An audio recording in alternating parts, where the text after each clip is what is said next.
Something very unusual is happening in Israel. Senior military officials have begun voicing criticism of Prime Minister Benjamin Netanyahu's conduct of the war in Gaza.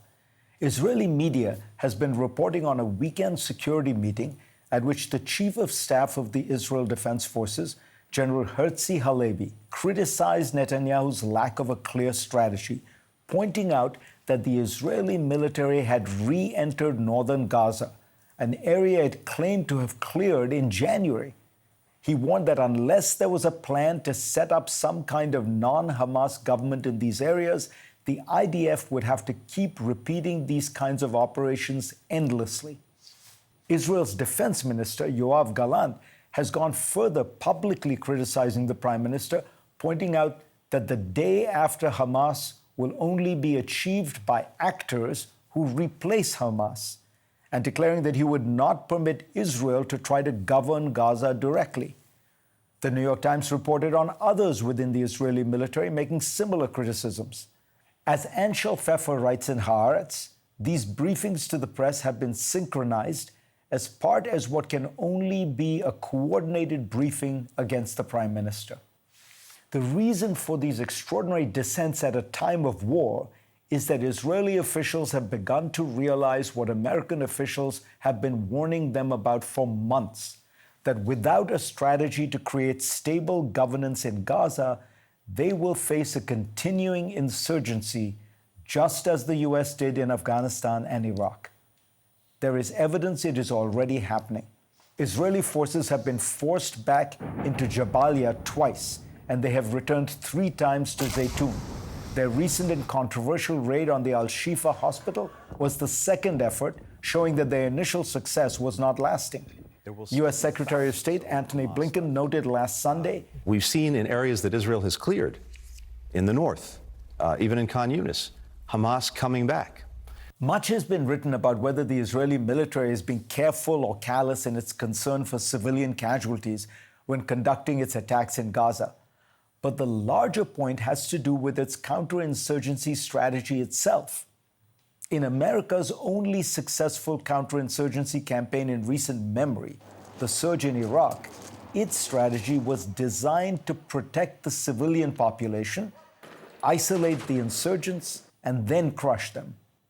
To that end, General David Petraeus worked tirelessly with Iraq's Sunnis, the community spawning the insurgency, to win them over, give them a stake in Iraq's government, and thus isolate the insurgents and the militias. He then used lethal force against those militias. This is almost the inverse of Israel's strategy, which has been first and foremost to go after Hamas guns blazing, with very little regard for winning the hearts and minds of Gaza's civilian population. Prime Minister Netanyahu's argument against post-war plans and operations is that the war isn't over. And in his words, there is no alternative to military victory. The attempt to bypass it with this or that claim is simply detached from reality. Bibi has repeatedly said that he would continue the war until he achieves total victory, by which he presumably means either a surrender by Hamas or its total eradication. The Biden administration has from early on in the war believed that Bibi's strategy was flawed because there was no way to defeat Hamas militarily without a political strategy to isolate it and offer an alternative that had some credibility and legitimacy.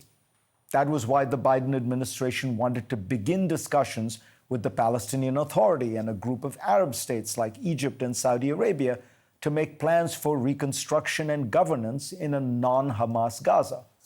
Netanyahu has refused to consider any such plans. Bibi Netanyahu refuses to talk about the post-war because he knows that his own post-war future is bleak. Many Israelis continue to hold him responsible for the policies that led to the October 7th attack. Were new elections to be called, he would likely lose office and then face an ongoing prosecution as well as potential inquiries about the failures that led to October 7th. All of this can be pushed off as long as he insists on a Hamas surrender, which he will not get, but which will keep the war going on indefinitely. It is a strategy not designed to secure Israel's future, but rather his own. Go to cnn.com/Fareed for a link to my Washington Post column this week. And let's get started.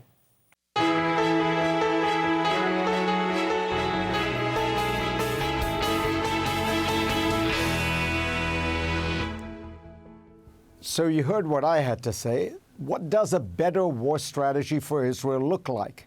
Joining me now is former CIA director and retired U.S. Army General David Petraeus, whom I mentioned in my take. He commanded American and coalition troops both in Iraq and Afghanistan.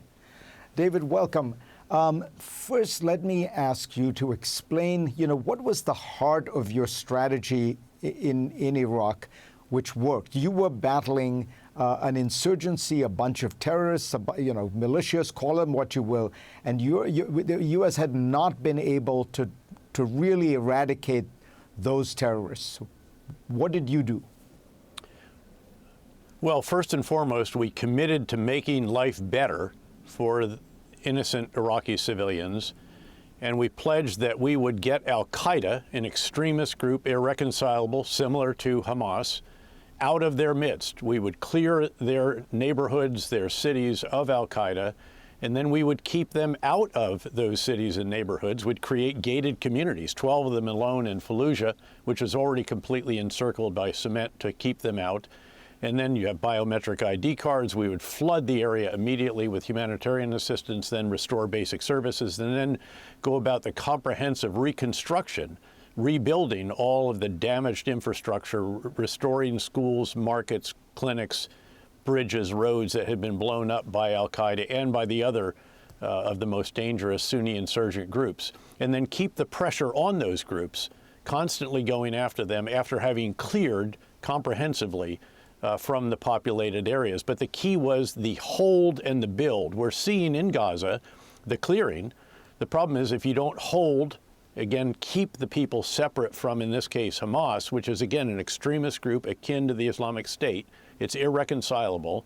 But if you don't separate them from the population and keep them separate, you're going to have to go back and re-clear, because extremist groups, if they're not kept out, will reconstitute. We saw it ultimately at the end of the 3.5-year period after the surge, which drove violence down by nearly 90%, and it continued to go down even as we drew down in the subsequent 3.5 years until the withdrawal of our final combat forces and Prime Minister Maliki taking highly sectarian actions that took his security forces' eyes off the Islamic State. They were able to reconstitute, and of course within 2 years you had the first ever Islamist extremist caliphate in northern Iraq and northeastern Syria.